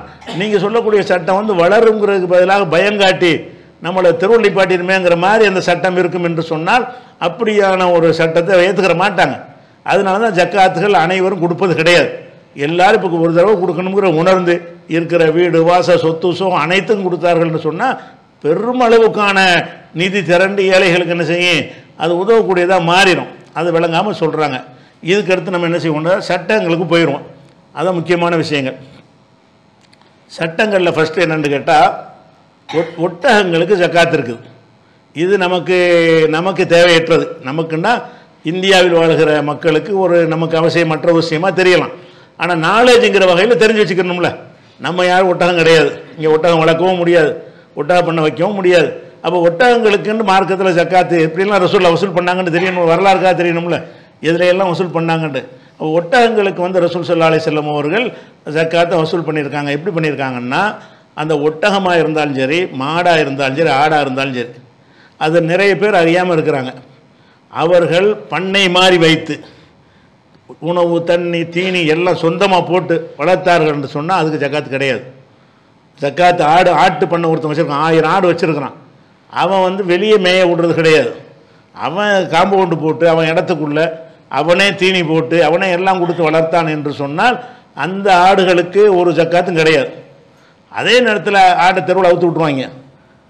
வெளியே போய் சுற்றி மேய்ஞ்சிட்டு என்ன செய்யும், ராத்திரியில் அடையிறதுக்கு வந்துடும். அடையிறதுக்கு இந்த இடத்துக்கு வந்துடும். இந்த கோழிலாம் வளர்ப்பாங்க, திறந்து விட்ருவாங்க கிராமங்களில். அந்த கோழியை வந்து இவங்க வளர்க்க மாட்டாங்க, கூட்டில் ராத்திரியில் அடைக்கிறது தான் அடைக்குவாங்க. திறந்து விட்டுருவாங்க. என்ன செய்யும், கோழி வந்து மேய போய்ட்டு சாயந்தரத்துக்காரவன வீட்டுக்கு வந்துடும். அதுக்கு தீனி ஒன்றுமே கொடுக்கவே மாட்டான். ஆனால் கோழி பண்ணை வச்சுக்கிறவன் அவன் எல்லாமே கொடுக்கணும், மருந்து எல்லாமே கொடுக்கணும். அந்த மாதிரி வந்து ரசூலுல்லாஹ் அந்த ஆட்டு மாட்டுக்கெல்லாம் சொல்லும்போது சாயி மத்துங்கிற வார்த்தையை சொல்கிறாங்க. சாயி மத்துன்னா வெளியே மேய்ந்து திரிந்து வருகிற மேய்ந்து திரிந்து வரக்கூடிய ஆடுகள் மாடுகள் ஒட்டகங்களுக்கு தான் ஜக்காத். அப்போ ஒருத்தன் 10 ஒட்டகம் வச்சுருக்கிறான், அந்த ஒட்டகத்தை அனுப்பி விட்ருவான், காலையில் திறந்து விட்ருவான், அது பாட்டுக்கு சுற்றி கித்திட்டு ராத்திரியில் அடையிறதுக்கு வரும். இவன் அதுக்கு ஒன்றுமே செய்ய மாட்டான், அதுவே தேவையானது செஞ்சு வெளியில் போய் காட்டில் உள்ளது போய் இருக்கிற புல் பூண்டுகளை தன்னால் சாப்பிட்டுக்கிறேன், தன்னால் வளர்ந்துக்கிறேன், இப்படி ஒரு கிஃப்ட் அவனுக்கு வருதில்ல, அதுக்கு தான் ஜக்காத் வாங்க சொல்லு. நீ வளர்க்குறதுக்கு வாங்குறான்னு அதுக்கு தீனி போட்டு செலவழிக்கிறானே அவன்கிட்ட வாங்கக்கூடாதுங்கிறக்காக தான் இஸ்லாம் என்ன செய்யுது. ஆனால் நிறைய பேருக்கு தெரியாது. எல்லா ஆட்டு பண்ணைக்கெல்லாம் ஜக்காத் இருக்குன்னா எழுதி வச்சுருக்காங்க. ஆட்டு பண்ணைக்கெல்லாம் என்ன செய்யணும், ஜக்காத். ஆட்டை சொல்லும்போது ரசூல் சாயிமத்துங்கிற வார்த்தையை தான் சொல்கிறாங்க. சாயிமத்துன்னா நம்ம அவிழ்த்து விட்டு வெளியே போய் மேய்ந்து விட்டு வரக்கூடிய கால்நடைகளுக்கு தான். அந்த மாதிரி ஒட்டகத்துக்கு அப்படி தான். ஒருத்தன்ட்ட ஒட்டகம் இருக்குது, 5 ஒட்டகம் வச்சுருக்கிறான், ஒட்டகத்தை திறந்து விட்டுறான், ராத்திரிக்கு அவன்கிட்ட வந்து சேர்ந்துருது. காலையிலேருந்து மத்தியானம் வரைக்கும் ஒன்றுமே கொடுக்க மாட்டான். இரவில் அடையும் போது வண்டாதா தீனின்னு வச்சா வைப்பாங்க. அது தேவையோட வயிறு நரைச்சிக்கிட்டு தான் அது வரும். இந்த உயிரினங்கள்லாம் வெளியே போயிட்டு நைட்டுக்கு படுக்க வரும்போது வயிறுலாம் போய் தொங்கி போய் என்ன செய்யும், வேணுங்கிற சாப்பாட்டெல்லாம் சாப்பிட்டு தான் வந்துடும். இவன் ஒரு அடைக்கலமாக ஒரு இடம் கொடுத்துருக்கிறான் என்பதை தவிர இவனுக்கு எந்த செலவுமே இல்லை. அப்படி இருக்கும் பொழுது தான் அதில் ரசூலுல்லாஹ் வந்து ஜக்காத்தை நிர்ணயிக்கிறாங்க. அது எப்படி கொடுக்கணும்னு கேட்டால், அதாவது ஒட்டகங்களுடைய ஜக்காத்து மின்குள்ளி ஹம்சின், ஒவ்வொரு 5 ஒட்டகம், ஒரு 5 ஒட்டகம் இருந்துச்சின்னு சொன்னால் ஒவ்வொரு 5 ஒட்டகம் இருந்தால் அதில் ஒரு ஆடு கொடுக்க வேண்டும். 5 ஒட்டகம் இருந்தால் ஒட்டகத்தை கொடுக்க முடியாது. 5 ஒட்டகம் நமக்கு சொந்தமாக இருக்குமேயானால் ஒவ்வொரு 5 ஒட்டகத்திற்கும் என்ன செய்யணும், ஒரு ஆடு கொடுக்கணும். 24 வரைக்கும். அதாவது 5 இருந்தால் ஒரு ஆடு, 10 இருந்தால் 2 ஆடு, 15 இருந்தால் 3 ஆடு, 20 இருந்தால் 4 ஆடு, 25 வந்துருச்சுன்னு சொன்னால் ஒட்டகத்தை கொடுத்துடணும். 25 வந்தால் என்ன செய்யணும், ஒட்டகம் தான் ஜக்காத்தை கொடுக்கணும்.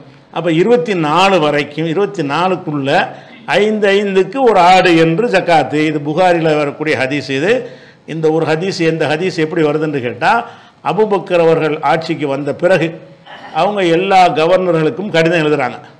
நபிகள் நாயகம் ஸல்லல்லாஹு அலைஹி வஸல்லம் அவர்கள் கடமையாக்கிய ஜக்காத் இதுதான் என்று சொல்லி ரிட்டர்னில் எழுதுகிறாங்க. இந்த ஒட்டக கணக்கு பூராமல் அப்படி முழு விவரமாக என்ன செஞ்ச இந்த ஒரு ஹதீஸ்லேயே புகாரில் இந்த ஹதீஸ் நம்பரை சொல்லி நீங்கள் கூட நாளைக்கு எடுத்து பார்த்துக்கலாம்.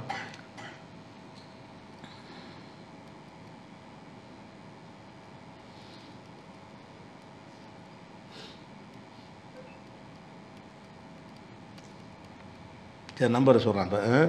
அப்போ இது புகாரில் வரக்கூடிய ஒரு ஹதீஸ். இந்த ஹதீஸில் என்ன வருதுன்னு கேட்டால், 24 ஒட்டகம் வரைக்கும் இருக்குமே, ஆனால் அதில் ஒவ்வொரு 5 ஒட்டகத்துக்கு ஒரு ஆடு கொடுக்க வேண்டும். 25 வந்துருச்சு என்று சொன்னால் அப்போ என்னவாயிரும்னு கேட்டால், அதில் ஒரு ஒட்டகம் கொடுத்துடணும். 25க்கு ஒட்டகம் கொடுக்கணும்னா 25ல் இருந்து 35 வரைக்கும் எல்லாத்துக்குமே ஒரு ஆரம்பம் ஒரு முடிவு எண்டோடு தான் கணக்கு இருக்கும். 1லேருந்து 24 வரைக்கும் என்ன கொடுக்கணும், 4 ஆடு தான் கொடுக்கணும். அதாவது ஒருத்தன்ட்ட வந்து 5 ஒட்டகம் இருக்கா, ஒரு ஆடு. 10 ஒட்டகம் இருந்தால் ஒரு 5ல் 6 ஒட்டகம் இருக்கா, அதே ஒரு ஆடு தான். 7 ஒட்டகம் இருக்கா, அதே ஒரு ஆடு தான். 8 ஒட்டகம் இருக்கா, அந்த ஒரு ஆடு தான். 9 ஒட்டகம் இருக்கா, ஒரு ஆடு தான். 10 வந்துருச்சா 2 ஆடு. அந்த கொசுருக்கெல்லாம் கிடையாது. 5 ஒட்டகம் இருந்தால் ஒரு ஆடுன்னு சொன்னால், 6 இருந்தான்னு இல்லை, 6 கிடையாது. 5 கொடுத்தது 5 கொடுத்தது வந்து 10 வரைக்கும் உள்ளது. ஒரு ஆடை கொடுக்குறோம் எது வரைக்கும் உள்ளது, 10 வரைக்கும் உள்ளதுக்கு. அப்போ 9 ஒட்டகம் ஒருத்தன்ட்ட இருந்தால் கூட அவனுக்கு ஜக்காத்து எவ்வளோன்னா ஒரு ஆடு தான். 10 ஆடு வந்துருச்சு, 10 ஒட்டகம் வந்துருச்சுன்னு சொன்னால் 2 ஒட்டகம் கொடுக்கணும், 2 ஆடு கொடுக்கணும். அது 10க்கு உள்ளது கிடையாது. 11 இருந்தாலும் 2 ஆடு தான், 12 இருந்தாலும் 2 ஆடு தான், 13 இருந்தாலும் 2 ஆடு தான், 14 இருந்தாலும் 2 ஆடு தான். 15 வந்துருச்சுன்னா இப்போ 3 ஆடு கொடுக்கணும். 3 ஆடு 15க்கு மட்டும் உள்ளது இல்லை, 15க்கு 3 ஆடு தான், 16க்கு 3 ஆடு தான், 17க்கு 3 ஆடு தான், 18க்கு 3 ஆடு தான், 19க்கு 3 ஆடு தான். அப்போ 20 வந்துருச்சுன்னா என்ன செய்யணும், 4 கொடுக்கணும். அது 20க்கு மட்டும் உள்ளது கிடையாது. 21க்கு 4 தான், 22க்கு 4 தான், 23க்கு 4 தான், 24க்கு 4, 24 வரைக்கும். 24 வரைக்கும் உள்ளதாக இருந்தால் ஒவ்வொரு 5 ஒட்டகங்களுக்கு ஒரு ஆடு இப்படின்ட்டாங்க. இதா பலகத்து ஹம்சம் வைஷரீன 25 அடைந்து விட்டால், இல்லா ஹம்சிம் சலாதீன 35 வரைக்கும், 25ல் இருந்து 35 வரைக்கும் இருக்குமே, ஆனால் அதில் வந்து ஒரு ஒட்டகம் கொடுக்கணும். அந்த ஒட்டகத்துக்கு வயசு இருக்குது. 1 வயசு பெண் ஒட்டகம் கொடுக்கணும். ஒட்டகம் கொடுப்பது என்பது பெண் ஒட்டகத்துக்கு மதிப்பு கூட. இப்போ அந்த காளமாட்டோட அதில் தானே குட்டி போகணும், பால் கறக்கும், வருமானம் வருங்கிறதுனால ஒட்டகத்துக்கு மதிப்பு அதிகமாக வச்சுருந்தாங்க. பெண் ஒட்டகம் 1 வருஷத்துக்கு பெண் ஒட்டகம் கொடுக்கணும். அப்போ எத்தனை கொடுக்கணும்? 25 வந்துட்டாலேயே என்னவாயிரம் 25 வந்துட்டாலே என்னது ஒரு ஒட்டகம் கொடுத்துடணும். ஆடு கணக்கு போகக்கூடாது. 25 ஒட்டகம் வந்துருச்சுன்னு சொன்னால் என்ன செய்யணும்? ஒரு பெண் ஒட்டகத்தை கொடுத்துடணும். 1 வயசு ஒட்டகம். ஜக்காத்து கொடுக்குற ஒட்டகம் என்னவா இருக்கணும்? 1 வயசு பூர்த்தி குட்டியாக இருக்கும், அது கொடுக்கணும். 25க்கு அதுதான், 26க்கு அதுதான், 27 வந்தாலும் கொஞ்சம் கொடுக்க தேவையில்லை, அது ஒரு ஒட்டகமாக போதும். 28க்கு அதுதான், 35 வரைக்கும் 35 வரைக்கும் எவ்வளவு தான்? அந்த ஒரு ஒட்டகம் தான் கொடுக்கணும். அது 1 வயசு ஒட்டகம் கொடுத்துட்டா போதும். அப்புறம் 36 வந்துருச்சுன்னு சொன்னால் 36க்கு மட்டும் இல்லை, அது வந்து 45 வரைக்கும்.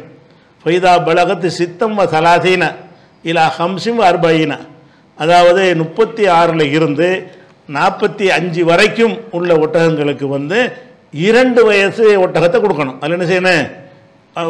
ஒரு ஒட்டகம் தான் கொடுக்க போகிறோம், வயசு கூட கொடுக்க போகிறோம். 1 வயசு ஒட்டகத்துடைய மதிப்பு கம்மி, 2 வயசு ஒட்டகத்துடைய மதிப்பு அதிகம். அப்போ இந்த 36 வந்துருச்சுன்னு சொன்னால் அவனுக்கு என்ன வயிறு 2 ஒட்டகம் கொடுத்துடணும். இப்போ 2 வயசு ஒட்டகம், ஒரு ஒட்டகம் தான் கொடுக்கணும். அதனுடைய வயசு என்னவா இருக்கணும்? 2 வயசு ஒட்டகத்தையே கொடுத்துடணும். 36க்கு அதுதான், 37, 38, 39, 40, 41, 45 வரைக்கும். 45 வரைக்கும் ஒரு ஒட்டகம் தான் கொடு, இல்லாமல் ஒரு 45 வரைக்கும் ஒரு ஒட்டகம் தான். ஆனால் முதல்ல உள்ளதுக்கு 1 வயசு ஒட்டகம், அடுத்த ஸ்டேஜில் உள்ளதுக்கு 2 வயசு ஒட்டகம். ஒரு ஒட்டகம் தான், ஒட்டகத்துடைய நம்பர் அவ்வளவுதான். அதே மாதிரி வந்து ஒய்தா பலகத்து சித்தம் அர்பைன 46ல் இருந்து இலா சித்தின 60 வரைக்கும் 46 ஒட்டகம் வந்துருச்சுன்னா அந்த கேட்டகரி தாண்டிடுது. அதில் என்ன செய்ய 60 ஒட்டகம் வந்துருச்சுன்னு சொன்னால் அப்போ ஒரு ஒட்டகம் தான் கொடுக்கணும். 46ல் இருந்து 60 வரைக்கும் என்ன ஒரு ஒட்டகம் தான். ஆனால் அந்த ஒரு ஒட்டகம் பருவம் அடைந்த ஒட்டகமாக இருக்கணும்.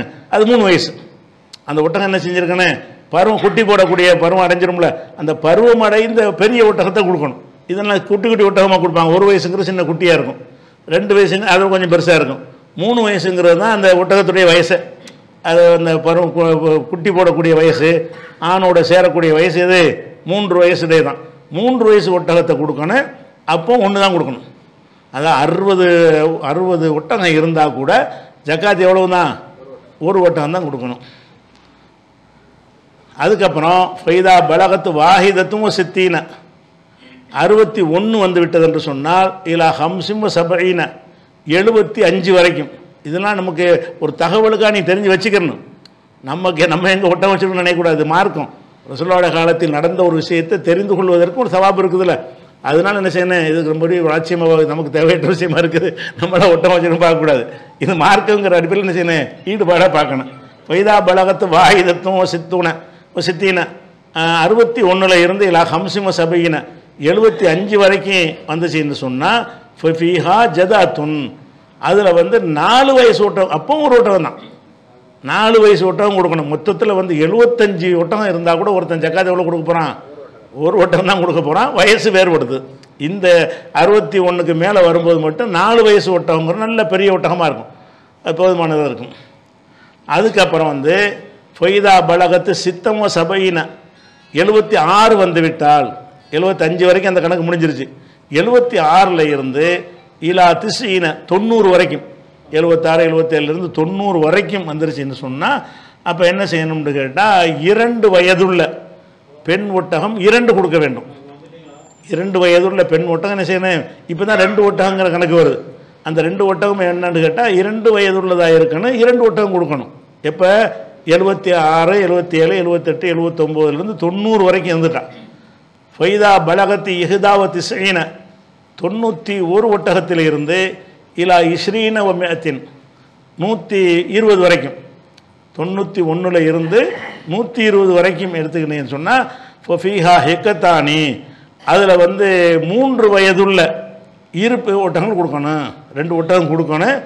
வயசு 3 இருக்கணும். 3 வயசு உள்ள ஒட்டகமாக என்ன செய்யணும்? 2 ஒட்டகம் கொடுக்கணும். 120 வரைக்கும் இதுதான் கணக்கு. அதுக்கப்புறம் வந்து 120 ஆச்சா, அதுக்கு மேலே மக்களுக்கு கஷ்டமாகவும் இருக்கக்கூடாது, கணக்கு பார்க்குற ஆளுகள் மண்டை பிச்சுக்கிற கூடாதுல்ல. அதுக்காக ரசூல் என்ன செய்கிறாங்க? லேசாக அதுக்கு வழியே சொல்லிடுறாங்க. ஃபைதா ஜாதத் அலா இஸ்ரீன ஒமேத்தின் 120 விட ஜாஸ்தி ஆகிவிட்டால், 120க்கு மேலே ஜாஸ்தி ஆகிவிட்டால் ஃபீ குல்லி அர்பையின, ஒவ்வொரு 40 ஒட்டகத்துக்கும் பின்த் லபூனின் 2 வயசு ஒட்டகம். 120 ஆயிடுச்சா, 120லேருந்து 121 ஆயிடுச்சு. அப்போ என்ன செய்யணும், அதுக்கு ஒரு ஒட்டகம் சேர்த்துக்கணும். ஒரு ஒட்டகம் ஜாஸ்தியானாலும் என்னவாயிரும், அது ஒரு ஒட்டகம் கொடுத்துடணும். எது வரைக்கும்னா 40 வர்ற வரைக்கும். 121, 122, 123, 160 வந்துருமோ. 160 வர்ற வரைக்கும் என்னன்னு கேட்டால் 120 வரைக்கும் உள்ள கணக்கு தனியாக கொடுத்துடணும். இந்த 40க்கு என்ன செய்யணும், தனியாக கொடுக்கணும். 120 வரைக்கும் முடிச்சுட்டாங்கல்ல, அந்த ஏற்கனவே உள்ள கணக்குப்படி 120 கொடுத்துடணும். இந்த 40 வந்துருச்சுன்னு சொன்னால் ஒவ்வொரு 40க்கு ஒரு ஒட்டகம். அவ்வளோதான். ஒவ்வொரு 40 அதிகமாக ஒரு ஒட்டகம். 1 2 அதிகமான கிடையாது. 160 161க்கு ஜக்காத்து கிடையாது. 160 ஜக்காத்து தான். 170 இருந்தாலும் 160 ஜக்காத்து தான். 180 இருந்தாலும் 160 ஜக்காத்து தான். 160 200 வந்துருச்சுன்னா தான் 240க்குரிய ஜக்காத். அந்த 40க்கு ஒரு ஜக்காத், இந்த 40க்கு ஒரு ஜக்காத். அப்போ 120க்கு மேலே போட்டுச்சுன்னு சொன்னால் ஒவ்வொரு 40க்கு ஒரு வயசு ஒட்டகத்தை கொடுத்துடணும். 2 வயசு ஒட்டகத்தை கொடுத்துடணும். அதே மாதிரி ஒவ்வொரு 50க்கு 40 50 2 கேட்டகரி பிரிக்கிறாங்க. ஒவ்வொரு 50 ஒட்டகம் அதிகமாகும் போது என்ன செய்யணும்னு கேட்டால் ஹிக்கத்துன். அப்போ என்ன செய்யணும்னு கேட்டால் 3 வயதுள்ள ஒட்டகம் கொடுக்கணும். அப்போ 120 ஒரு 40, இந்த 40க்கு என்ன செய்யணும், 2 வயசு உள்ள ஒட்டகத்தை கொடுத்துடணும். 40 41 50 ஒட்டகம் ஆயிடுச்சு. இப்போ 120க்கு மேலே நினைஞ்சிருச்சு, 170க்கு வந்துருச்சு. 170 வந்துச்சுன்னா அந்த 50ன்னு வந்துட்டதுனால 50க்குள்ள கணக்கு என்னென்னு கேட்டால் 2 வயசு உள்ள ஒட்டகமாக ஆக்கிடணும். 3 வயசுல ஒட்டகம் 170 120 50 170க்கு 170க்கு பிறகு இன்னொரு 30 செஞ்சுன்னு வைங்க, 240 ஆகிக்கணும். 200 செஞ்சுன்னு வைங்க, அப்போ 120க்கு மேலே எத்தனை 40, 240 இருக்குது. அப்போ 40 ஆக்க முடியுமா 50 ஆக்க முடியாதுன்னு பார்த்துட்டே இருக்கணும். 210 வந்துச்சுன்னு வைங்க, அப்போ ஒரு 40 ஒரு 50. 120க்கு அப்புறம் 210 ஆயிடுச்சுன்னு வைங்க, 120க்கு அப்புறம் ஒரு 40 ஒரு 50 இருக்குது. 40க்குள்ளது கொடுத்துடணும், 50க்கு 50க்குள்ளே கொடுத்துடணும். அப்போ அந்த மாதிரி வந்து 50 40 50 40ங்கிற வகையிலே கூட்டிகிட்டு போக வேண்டியதான். 1000 இருந்தாலும் சரி, 1 லட்சம் இருந்தாலும் சரி, 120 வரைக்கும் இந்த கணக்கு பார்த்து விட்டு அதற்கு மேல் ஒவ்வொரு 40 வந்துச்சுன்னா 2 வயசு ஒட்டகம், ஒவ்வொரு 50 வந்துச்சுன்னா 3 வயசு ஒட்டகம். இவ்வளோ 1 லட்சத்தை கூட கணக்கு பண்ணிக்கிறங்க, மற்றது கணக்கு பண்ண வேண்டியதில்லை. இப்படிங்கிறத ஒரு விஷயத்தை சொல்லிடுறோம். அதுக்கப்புறம் வந்து 4 ஒட்டகம் ஒருத்தண்ட இருந்தால், எதுக்கு 4 ஒட்டகம் கிடையாது, இந்த ஜக்காத் வசூல் பண்ணிக்கிற ஆளுக்கு போய் ஏதாவது கொடுமைப்படுத்தக்கூடாதுங்கிறக்கா சொல்கிறாங்க. மல்லம் இயற்கும் மாகு இல்லை அருபம் என லிபலி, யாருக்கு 4 ஒட்டகம் மட்டும்தான் இருக்கிறதோ அவருக்கு இப்போ லைசபிகா சதக்கத்தும், சதக்கா கிடையாதுலே தெரிஞ்சு போச்சு. இந்த வசூல் பண்ணுற ஆளுக்கு தான் அநியாயம் பண்ணிடுவாங்கங்கிறதுக்காக வேண்டி 5 இருந்தால் தான் ஜக்காத்து ஆரம்பிக்கும். ஒரு ஆடு 4 ஒட்டகம் இருந்தால் என்ன செய்யல, ஜக்காத்து கிடையாது அப்படின்னு சொல்லி ரசூலுல்லாஹ் சொல்லிட்டாங்க. இது எல்லாமே புகாரியில் வரக்கூடிய ஒரு ஹதீஸில் உள்ள ஒரு விஷயந்தான் இதெல்லாம். அப்போ ஒட்டகத்தை கணக்கு பண்ணுற ரொம்ப ஈஸி. உங்களுக்கு 120 வரைக்கும் ஞாபகத்தில் வச்சுக்கிட்டீங்கன்னு சொன்னால் 50 40 50 40 50 40ன்னு வந்துடும். யார் கண்ணப்படி நீங்கள் மசாயில் சொல்லிட்டு போயிடலாம். அப்போ 120 வரைக்கும் அந்த கணக்குப்படி கொடுத்துட வேண்டியது, அதை மட்டும் ஞாபகத்தில் வச்சுக்கிறங்க. 120க்கு அப்புறம் உள்ளதான் என்னென்னு கேட்டால் ஒவ்வொரு 40க்கு 2 வயசு, 50க்கு 3 வயசு, ஒவ்வொரு 40க்கு 2 வயசு ஒட்டகம், ஒவ்வொரு 50க்கு 3 வயசு ஒட்டகம். இந்த கணக்கு மாறி மாறி வரும். குசுராக வர்றதுக்கெலாம் கிடையாது. 50லேயும் 40லேயும் வராமல் வந்துச்சுன்னு சொன்னால் என்ன இல்லை, அந்த சொச்சத்துக்கெலாம் ஜக்காத்து கிடையாது. 40 அடையணும், இல்லாட்டி 50 அடையணும். அப்படி அமைஞ்சால் தான் ஜக்காத். அது ஒரு விஷயமாச்சு. அதுக்கப்புறம் வந்து ஆடுடைய ஜக்காத். ஆடை சொல்லும்போது ரசூல் ஸல்லல்லாஹு சொல்கிறாங்க, ஒஃபி சதக்கத்தில் கனமி, ஆட்டுடைய சதக்கா, ஃபி சாயிமத்திகா. இந்த சாயிமத்துனா அதுவாக மேய்ஞ்சிட்டு வருன்னு அர்த்தம். ஆட்டுடைய ஜக்காத்துன்னு முட்டையை ரசூலுல்லாஹ் சொல்லலை. ஃபி சாயிமத்திகா, நம்ம கட்டி போட்டு ஒரு காம்பவுண்டுக்குள்ளே வச்சு வளர்க்குறோம்ல, அப்படி இல்லாமல் திறந்து விடப்பட்டு வளர்ந்த ஆடுகளாக இருந்தால் அதில் என்ன செய்யணும்னா, இதா காணத்து அர்பையின 40 ஆடு இருந்தால், இலா இஸ்ரீன மேத்தின் 120 வரைக்கும் சாத்துன் ஒரு ஆடு. 40 ஆடு இருந்தாலும் ஒரு ஆடு தான், 80 ஆடு இருந்தாலும் ஒரு ஆடு தான் கொடுக்கணும், 100 ஆடு இருந்தாலும் ஒரு ஆடு தான் ஜக்காத்து. 120 வரைக்கும் கூட ஒன்று தான். அப்போ 40க்கு 1 தான், 120 வரைக்கும் 41 40 அதிகரிச்சுக்கிட்டே போகுது. அந்த 120 வர்ற வரைக்கும் நம்ம ஜக்காத்து கேட்கக்கூடாது. அந்த 40க்குள்ள ஜக்காத்தான் வாங்கிக்கணும். 40 ஆடில் இருந்து 120 வரைக்கும் என்னது, ஒரு ஆடு தான் கொடுக்க வேண்டும். ஆட்டுக்கு வயசை சொல்லலை, நடுத்தரமான ஆடு வாங்கிக்க வேண்டியதான். ஃபைதா ஜாதத்தலா இஸ்ரீன மேத்தின் 120 விட அதிகமாகினால் இலா மேத்தைனி 200 வரைக்கும். 120 ஆச்சா, 121 வந்துட்டாலே ரெண்டு ஆடு. 121 மட்டும் இல்லது, 200 வரைக்கும் அதான். 121க்கு 2 ஆடு தான், 150க்கு 2 ஆடு தான், 180க்கு 2 ஆடு தான், 199க்கு 2 ஆடு தான், 200க்கும் 2 ஆடு தான். அப்போ 120 வரைக்கும் ஒரு ஆடு, 120க்கு மேலே 200 வரைக்கும் 80 கணக்குப்பட்டது. அது வரைக்கும் சேர்த்துக்கிட்டு 2 ஆடுகள் கொடுக்கணும். ஃபைதா ஜாதத்து அலா மேத்தைனி இலா சலாசி மேத்தின் 200லேருந்து 300 வரைக்கும். இங்கே 200 ஆச்சா, 200லேருந்து 300 வரைக்கும் வந்துருச்சுன்னா பொஃபிஹா சலாது ஷியாஹின் 3 ஆடு. 200லேருந்து 201க்கு 3 ஆடு தான், 299க்கு 3 ஆடு தான், 300க்கு 3 ஆடு தான். 201 தான் இருக்குன்னு சொன்னால் கூட அந்த 1 வச்சுருந்தா கூட என்ன செய்யணும், அந்த 100 கணக்கில் ஒரு கொடுத்துடணும். அப்போ 200ல் இருந்து 300 வரைக்கும் வைத்திருப்பார்களே, ஆனால் அவங்களுக்கு எத்தனை 3 ஆடு வந்துருச்சு. அதே மாதிரி ஒய்தா ஜாதத்து அலா சலாசி மேத்தின் 300க்கு மேலே அதிகமாகுதா, இப்படியே 400க்கு மேலே 500க்கு மேலே சொல்லிட்டு இருந்தால் சரியாக வராதுல்ல. ஒத்த வரல ரசூலுல்லாஹ் சொல்லிட்டாங்க, ஒவ்வொரு 300க்கு மேலே ஒவ்வொரு 100க்கு ஒரு ஆடு. 300க்கு மேலே என்னது 400 வரைக்கும் 4 ஆடு, 500 வரைக்கும் 5 ஆடு, 600 வரைக்கும் 6 ஆடு, 700 வரைக்கும் 7 ஆடு. அந்த கொசுருக்கெல்லாம் நீங்கள் கொடுக்க தேவையில்லை, அது கொடுத்துட்டாலும் அது வரைக்கும் வந்துடும். அந்த மாதிரி ஃபைதா ஜாதத் அலா சலாசி மேத்தின் 300ஐ விட அதிகமாக ஆகிவிடுமையானால் ஃபி குல்லி மேத்தின் ஷாத்துன் ஒவ்வொரு 100க்கு ஒரு ஆடு என்று கணக்கிட்டு கொள்ளுங்கள். 300க்கு மேலே வந்து இந்த 40 120 வர்றதுனால இந்த 100 வரமாட்டேங்குது. அது 120 வரைக்கும் கொண்டு போயிட்டாங்கல்ல. முதல்ல வந்து 40ல் இருந்து 100 வரைக்கும் சொல்லியிருந்தாங்கன்னு வைங்க, எல்லாமே 100 கணக்கில் வந்துடும். அது 40லேருந்து 120ன்னு சொன்னதுனால அந்த 80க்கு ஒரு ரவுண்டு பண்ண வேண்டியிருக்கு. அதுக்கப்புறம் உள்ளதெல்லாம் 100 வருது. அதுக்கப்புறம் ஒன்று என்ன செய்யுது 100 வருது. 100க்கு ஒரு ஆடு தான் ஜக்காத். இது வந்து ஆட்டுடைய ஜக்காத். அதையும் சொல்கிறாங்க. ஒய்தா காணத்து சாய்மத்து ருஜி நாக்கு சத்தம் நர்பைன சாத்தன். ஒருத்தன் வந்து இந்த ஆடு வந்து 40 விட 1 குறைஞ்சால் பொலைசபியா அதில் ஜக்காத் வாங்கக்கூடாது. அதில் அடங்கிறது 40க்கு தான் ஒரு ஆடு ஜக்காத்துன்றாலும் இந்த வசூல் பண்ண போகிற ஆளுக்கு நான் அநியாயம் பண்ணி தொலைச்சிடக்கூடாங்கிறதுக்காக வேண்டி 39 வச்சு அவன் போய் கேட்டுறாத. 40ல் 1 குறைந்து என்று சொன்னால் பொலைசபிகா சதக்கத்துன், அதில் சதக்கா கிடையாது, ஜக்காத்து கிடையாது அப்படின்ற சொல்லிட்டாங்க. இது வந்து ஆடுகளில் மேய்ச்சலுக்கு விடப்பட்ட ஆடுகள், திறந்து விடப்பட்ட ஆடுகளுக்குரிய ஜக்காத். நம்ம வந்து பண்ணை ஆடுகளுக்கு என்ன கிடையாது, வராது. வார்த்தை ரசூலுல்லாஹ் என்ன செய்யிட்டாங்கன்னா சாய் மத்துன்னு தான் சொல்கிறாங்க. சாய் மத்துன்னா திறந்து விட்டு வெளியில் மேய்ச்சலுக்கு அனுப்பி வரக்கூடிய ஆடுகள்னு வர்ணனையோட சொல்லிட்டதுனால நம்மளா தீனி போட்டு வளர்க்குற ஆடு கோடி இருந்தாலும் ஜக்காத்து கிடையாது. ஆனால் அது பொருளாதார கணக்கில் உடையாந்துடும். சொத்துக்களுக்கு ஜக்காத்துன்னு ஒரு கணக்கு வருதுல்ல, அதில் வேறு எத்தனை வச்சுருந்தாலும் அதெல்லாம் அதுக்கு மதிப்பு போட்டு இந்த 2.5% கொடுப்போம்ல, அந்த கணக்கு அது பின்னாடி பார்த்துக்குறோம். இந்த ஆடுங்கிற கணக்கில் என்ன செய்யாது, ஜக்காத்து வருவதாக இருந்தால் இந்த தானே மேயக்கூடியதாக இருக்கணும். அடுத்து வந்து பண்ணை ஒட்டகங்களுக்கு கொஞ்சம் ஜக்காத்து கிடையாது. அடுத்து மாடுகளுடைய ஜக்காத். டைம் ஆச்சோ, சரி. மாடுகளுடைய ஜக்காத் என்ன, இது வந்து இன்றைக்கி உள்ள விஷயங்கள் வந்து நமக்கு பயனற்ற மாதிரி தெரியும். நம்மள்கிட்ட மாடுகளும் கிடையாது, ஆடுகளும் கிடையாது. ஆடுகள் கூட பண்ணையில் வளர்க்குறவங்க தான் இப்போ கூட இருக்கிறாங்க. ஆட்டு பண்ணை வச்சுக்கிறாங்களா, அவங்க வந்து அடைச்சி அவங்க தீனி போட்டு தான் வளர்க்குறாங்க. தெருவில் மேய விட்டுங்கிற கிராமங்களில் வச்சுருப்பாங்க. அந்த கிராமங்களில் ஒரு வீட்டுக்கு 5 ஆடு 10 ஆடு வச்சுருப்பாங்க. அவனுக்கெல்லாம் ஜக்காத்தை வராது. இந்த 100கணக்கான ஆடுகள்லாம் வர்றது, இந்த கெடை ஓட்டிகிட்டு வர்றாங்கல்ல, அந்த மாதிரி வச்சுருந்தாங்கன்னா அவங்களுக்கு வரும். அவங்கெல்லாம் அந்த கெடை ஓட்டுறாங்கள முஸ்லீமாக இருக்க மாட்டாங்க.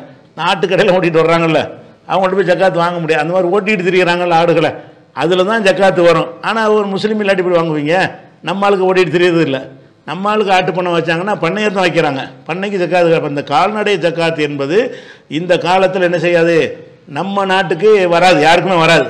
ஆனால் அறிஞ்சு வச்சுக்கணும், ஜக்காத்துன்னா இப்படி ஒரு வகை இருக்குது, இப்படிலாம் ரசூலுல்லாஹ் வசூல் பண்ணி அந்த புரட்சி ஏற்படுத்தி இருக்கிறாங்க அப்படிங்கிறதுக்காக தெரிஞ்சுக்கணும். மாடு ஜக்காத்துறது இன்ஷா அல்லாஹ் நாளைக்கு மாடு மற்ற விஷயங்கள் விவசாயம் அதெல்லாம் பார்த்துட்டு மற்ற விஷயத்துக்கு போவோம். அஸ்ஸலாமு அலைக்கும்.